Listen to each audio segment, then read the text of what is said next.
What if I told you there's a disease that has killed more people than any war in human history? And it's still out there, spreading quietly.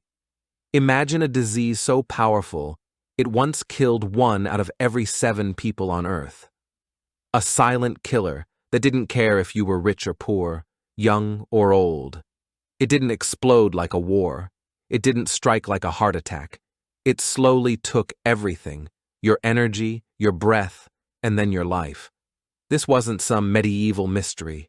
This was tuberculosis, a disease that changed the world and then disappeared from the headlines. But here's the thing. It never really went away. In today's video, we're diving into the forgotten plague, how it began, how we fought it, and why we should still be worried today.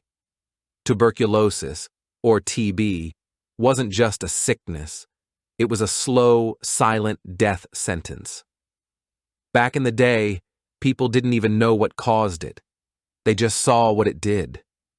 People coughing for months, losing weight, getting pale, weak, and eventually dying.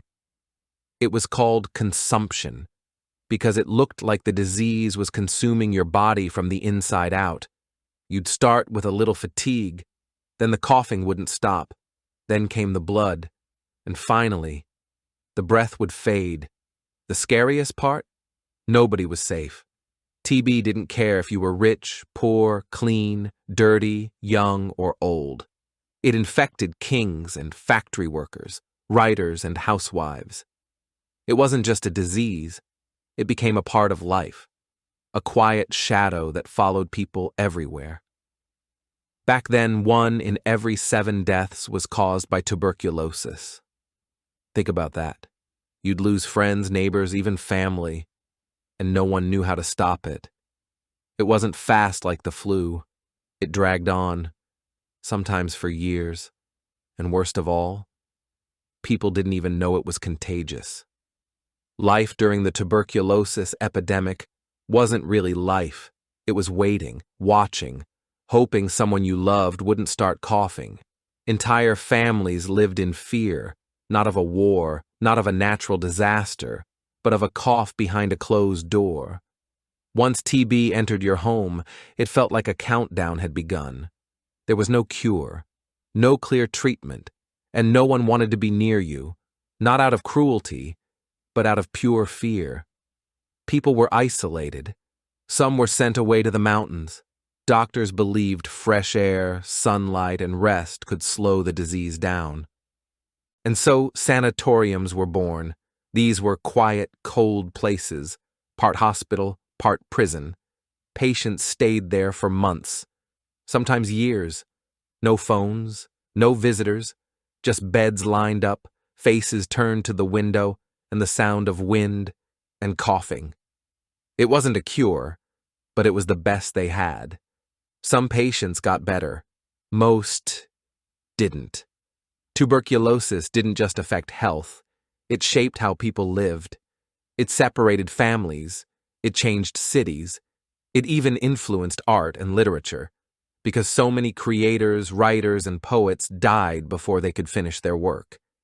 It was a time when people didn't ask if TB would come. They asked when. For centuries, people guessed what caused tuberculosis. Some blamed bad air. Others thought it was punishment from God. But in 1882, everything changed. A German scientist named Robert Koch looked into a microscope and found the truth. A tiny, invisible killer. A bacterium. The tuberculosis germ. This was a breakthrough so big, it shook the entire world of medicine. For the first time, people understood. Tuberculosis wasn't a curse. It wasn't bad luck. It was a contagious disease, one that could spread through the air from person to person. This discovery flipped everything. It gave doctors a target to fight. It changed how cities were built, with more windows, more ventilation, better sanitation. It gave birth to public health systems, quarantine rules, contact tracing, all the stuff we saw during COVID. It started here. But even with this breakthrough, there was still no cure. Knowing the enemy is one thing, stopping it, that would take decades. By the early 1900s, doctors knew what caused tuberculosis, but they still couldn't stop it. Sanatoriums were overflowing. Families were still losing loved ones. TB was still winning. And then, after decades of fear, pain, and death, something incredible happened. In 1943, a scientist named Selman Waxman and his team discovered a drug called streptomycin. It wasn't just another medicine, it was a game changer. For the first time ever, people who were dying from TB started to live. One injection, then another, and slowly, patients began to breathe easier. The coughs faded, the weight came back. Hope returned. This was the first antibiotic that worked against TB, and it opened the door for more. Over the next few years, new drugs followed: isoniazid, rifampicin, and others. The results were nothing short of a miracle. TB cases dropped, sanatoriums shut down. Entire countries celebrated what looked like a final victory. Newspapers called it the end of the White Plague. Doctors who once watched helplessly were now saving lives every single day. It felt like humanity had won. But underneath the victory, a quiet danger was growing.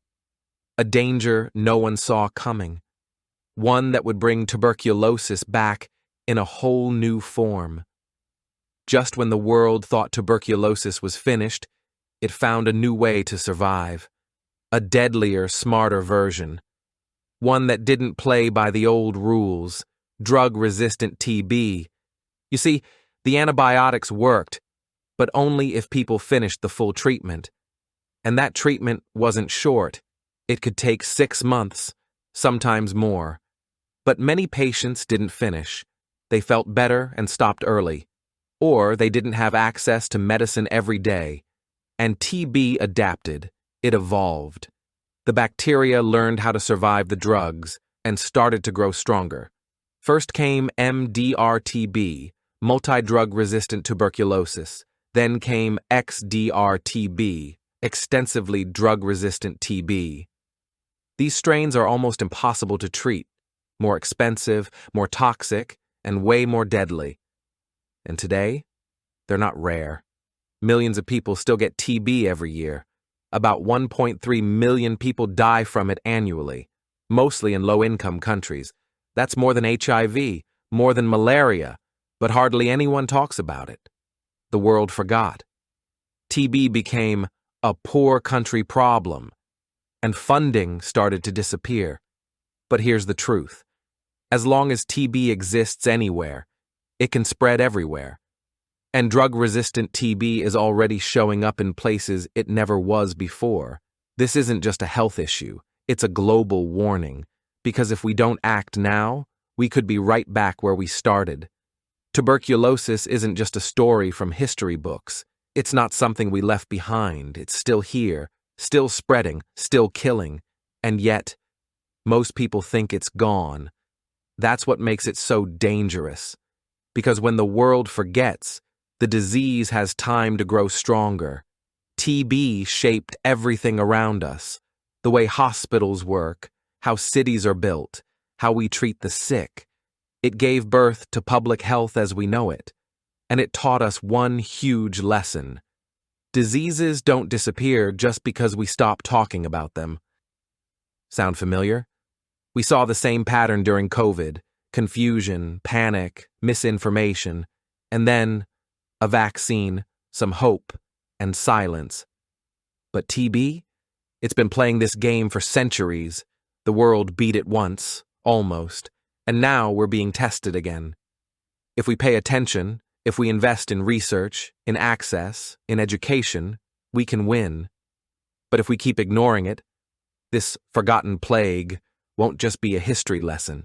It'll be a headline, again. Tuberculosis once terrified the world, and then the world moved on. But it never really left. It hides in silence. It grows in poverty. and it waits in the background, hoping we forget again. But maybe, if we remember, we can stop it. Not just with medicine, but with awareness, with attention, with action. If this video taught you something new, if it made you think, or if you believe stories like this still matter, hit the like button, subscribe for more untold truths, and share this. Someone you know needs to hear it, because the more we understand the past, the better chance we have at shaping the future. This was the Forgotten Plague, and it's time we remember. Thanks for watching. If you enjoyed this video, hit that like button, subscribe, and ring the bell for more. Let me know your thoughts in the comments. I'd love to hear from you. See you in the next one. Bye for now.